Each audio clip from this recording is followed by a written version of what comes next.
My name is John Fetting. In recognition of October as Breast Cancer Awareness Month, the Fetting Fund for Breast Cancer Prevention is releasing to its website short educational presentations on important breast cancer issues. We hope you find them informative. I'd like to welcome you right now to our presentation on obesity as a risk factor for breast cancer in postmenopausal women. It is my pleasure to welcome Dr. Jenni Sheng, an assistant professor of oncology at the Hopkins Kimmel Cancer Center.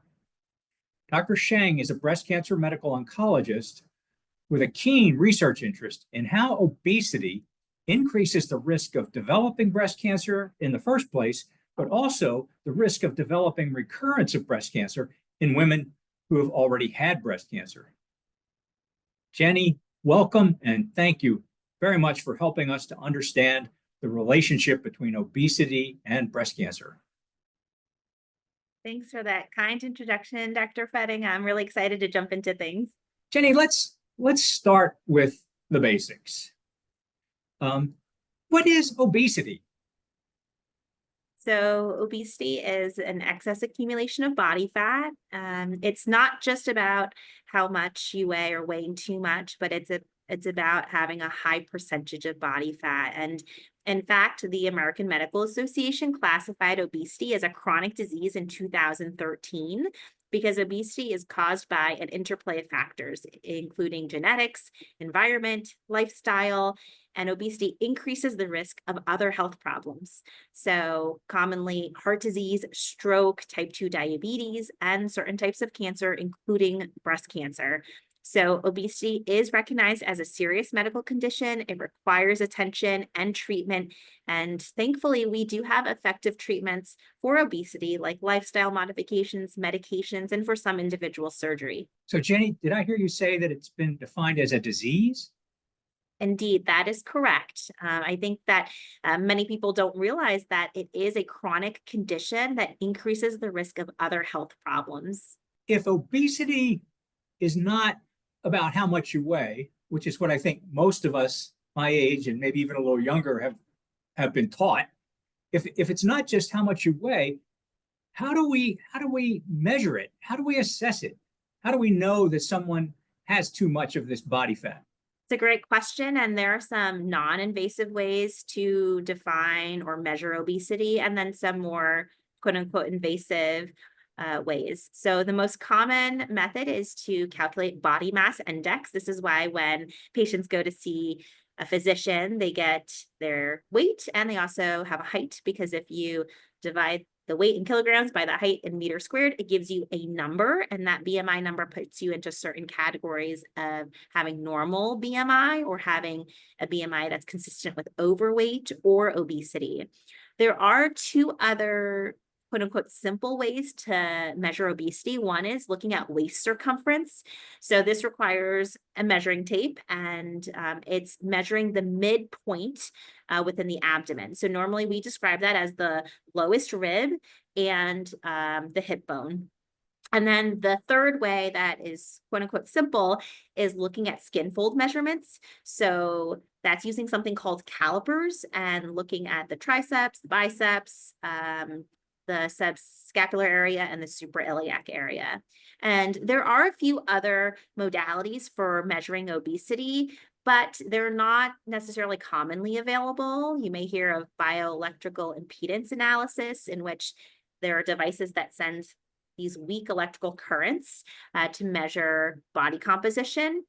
There are also DEXA scans, but they're considered whole body DEXA scans as opposed to the type of DEXA scans that would be used for bone density in older individuals. But by and large, the quickest and easiest way for most people to figure out obesity, whether or not they have obesity, is through the BMI measurement. Jenni, is that what you use in your practice? Yes, because every time a patient comes in, we are having them step on a scale, and we usually ask or see how tall they are. Of course, I do think that there's strength to some of the other modalities that I just talked about, but those just aren't commonly accessible oftentimes. So the one that is the most scalable that we can use for all patients is usually the BMI. Is there a link between obesity and breast cancer? Obesity is a known risk factor for breast cancer, especially after menopause. We know that in postmenopausal women, excess body fat is present because fat tissue is a primary source of estrogen, and that we know that higher levels of estrogen can actually stimulate breast cell growth, and that increases the risk of developing hormone receptor positive breast cancer, which is the most common subtype of breast cancer. Studies are generally showing that that increase in risk is about 30%, which means that a person is 1.3 times more likely to get breast cancer than someone who has a normal BMI. So if you have a patient who is obese and you measured her estrogen levels, would it be higher in the blood than someone who's normal weight? Well, there's some literature that is a little bit conflicting, but by and large, we do think that those with excess weight will have higher levels of estrogen, but it's not necessarily a proportionate relationship. So it's not as though as the BMI gets higher and higher, that that person would have that much higher estrogen, just that we typically see that it is in the abnormal or elevated range. Could you speculate about the mechanism by which obesity leads to the development of breast cancer? What are the steps or the pathways, Jenni, that you think are probably important in this relationship? Obesity is associated with increased levels of insulin and insulin-like growth factor. And both of these actually can stimulate cancer cell growth. Additionally, obesity leads to this low-grade chronic state of inflammation, which can also promote tumor growth. And we know that fat cells release these specific hormones. They're called adipokines. And leptin is one that people may have heard of that can stimulate cell growth. And by the same time, also have some other effects in people who have excess weight. So Jenni, you mentioned inflammation. I think of inflammation and I think of things like arthritis or is this what we're talking about here? Are people with obese, do they have arthritis and that's the kind of inflammation that increases the risk of breast cancer, or is it something else? There are these what we call cytokines that can be secreted by fat tissue. And those cytokines are involved in promoting cancer growth by getting other immune cells there to increase a tumor promoting type of environment. And we know through some of the research that's been done that there are a few very specific cytokines that are involved in increasing breast cancer risk and inflammation. So tumor necrosis factor alpha, interleukin 6, interleukin 17 have been implicated in that pathway that increases inflammation and breast cancer risk.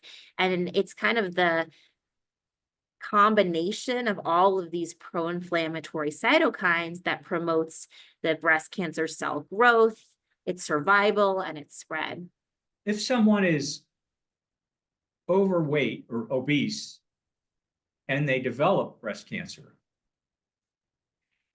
if they lose weight, does that reduce the risk of the cancer spreading? That's a great question.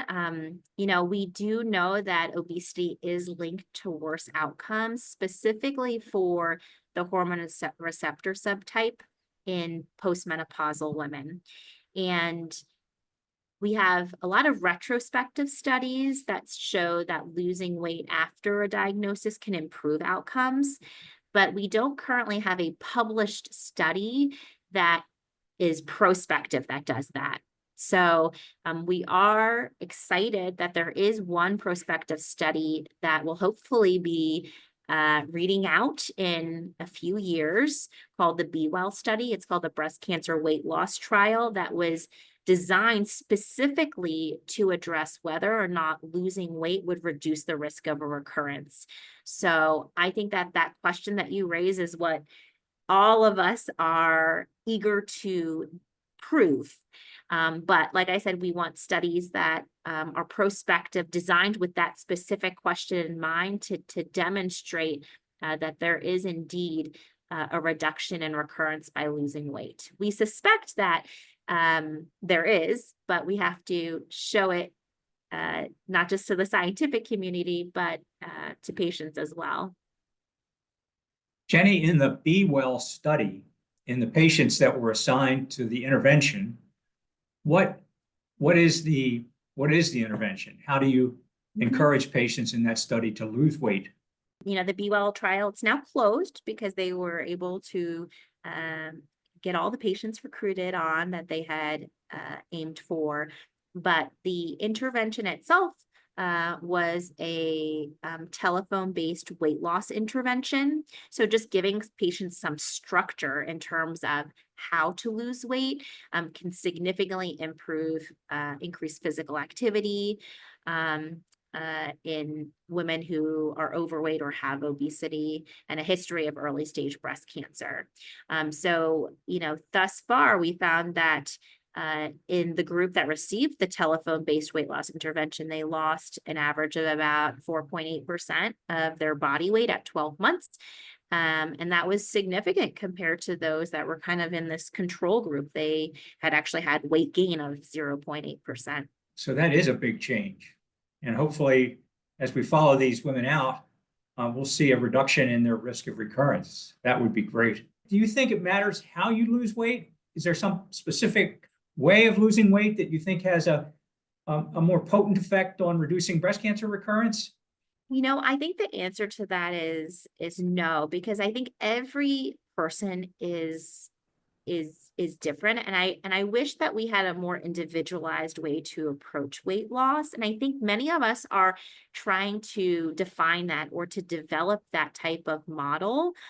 Of course, we talk about lifestyle interventions, which are diet and exercise, but you know, what type of exercise can really vary. You know, we do want to factor in that there are certain types of exercise that may not be as easy to do for certain patients, right? When we talk about doing cardio or doing resistance training, and we think about, well, there are certain patients, maybe they've developed significant lymphedema and doing strength training is challenging, or maybe someone has such severe neuropathy that they're not able to balance and do certain activities such as others. So, you know, I don't think there's a quote unquote prescription in terms of specific exercise, but really kind of working probably with a dietitian or working with a trainer to develop something that focuses on what's feasible in a stepwise manner is quite important. And of course, for those individuals that are incorporating all of the lifestyle interventions, sometimes it's really helpful to get an obesity medicine expert on board. And sometimes those are individuals that are, you know, at weight clinics or so forth, because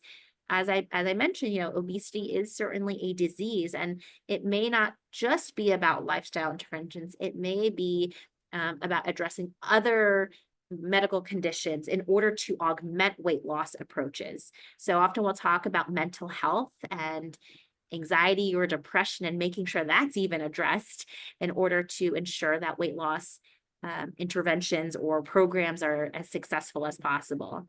So the long and short of it is, I do think that there are some commonalities with lifestyle interventions, but then there are other aspects of weight loss that really should be individualized. If I had a patient who'd had breast cancer and she was overweight, and I sent her to an obesity clinic, and the doctor suggested she try one of these GLP-1 drugs, would we expect that to lower her risk of recurrence, or don't we know?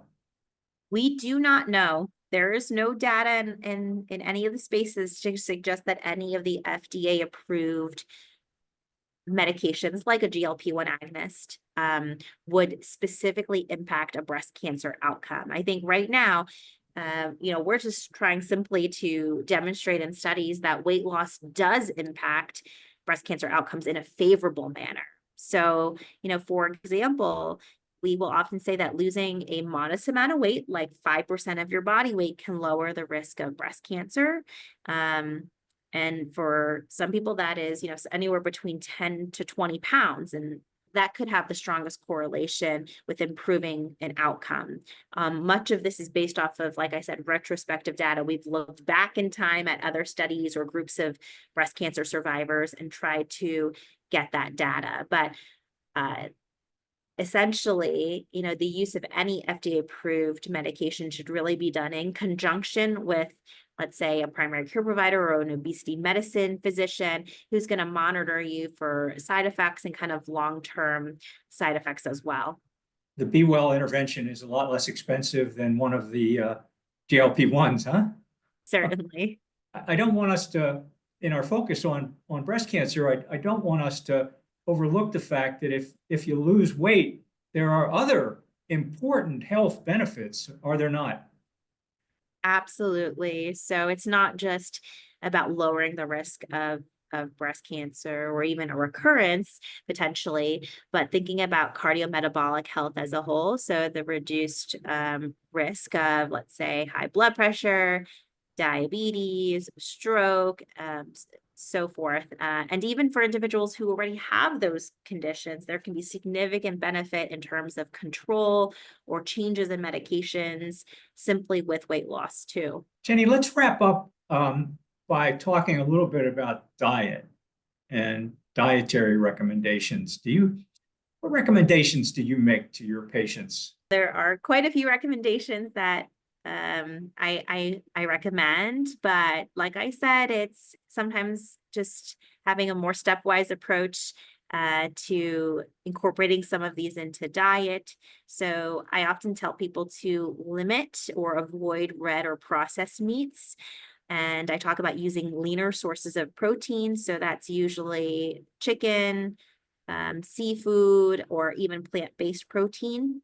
I also talk about a plant-based diet, and that is evidence-based. It's actually in our survivorship guidelines, and that really focuses on vegetables, fruits, whole grains, legumes, nuts, and seeds. Those are probably the big ones. I would also add that if possible, limiting or avoiding sugary beverages or highly processed foods would be ideal, and ensuring that you're getting enough fiber. So for most women, that is going to be at least 25 grams of fiber a day. People go off the rails. They're trying to stick with a diet, but whoops, there was a piece of pie that they took care of or Coca-Cola. What do you counsel people about the slip-ups? I wouldn't even call them slip-ups. I think it's about having consistency in the diet. I kind of listed all of the general recommendations, but of course, for a lot of people, sometimes you're having something that doesn't fall within, right? You're having a piece of cake or you're having a cookie and it's more processed or there's added sugar. And I think, occasionally having that is actually okay. We just don't want it regularly incorporated into the diet. Shouldn't be a daily part of your diet. Certainly. And Jenni, let's close with your thoughts on supplements. There's just a lot out there on supplements. Try this, buy that. What advice do you have for patients, especially obese patients, when they're bombarded by thoughts about supplements? I strongly recommend being cautious with all supplements, regardless of whether or not someone has obesity or not. It's important to remember that the FDA does not regulate the supplement industry. So they can put anything they want on a label and sell it to you. It's not prescription. Providers do not need to prescribe supplements. We do not need to counsel patients on supplements. So individual use is kind of at one's discretion. I always focus on getting all the nutrients that someone needs in a healthy diet in food form rather than on supplements when possible. Now, there are certain situations where through diet alone, someone perhaps is not able to get enough of a particular mineral. So for example, vitamin D, calcium, there are certain women where it's perhaps challenging to get that within the diet. So there is a deficiency and a physician prescribes a supplement. So, you know, I would say that by and large, just focus on obtaining nutrients through food, but that if one does want to take supplements, you know, really be thoughtful about why you're taking it and how you're going to obtain it. That's a great message to give as we close.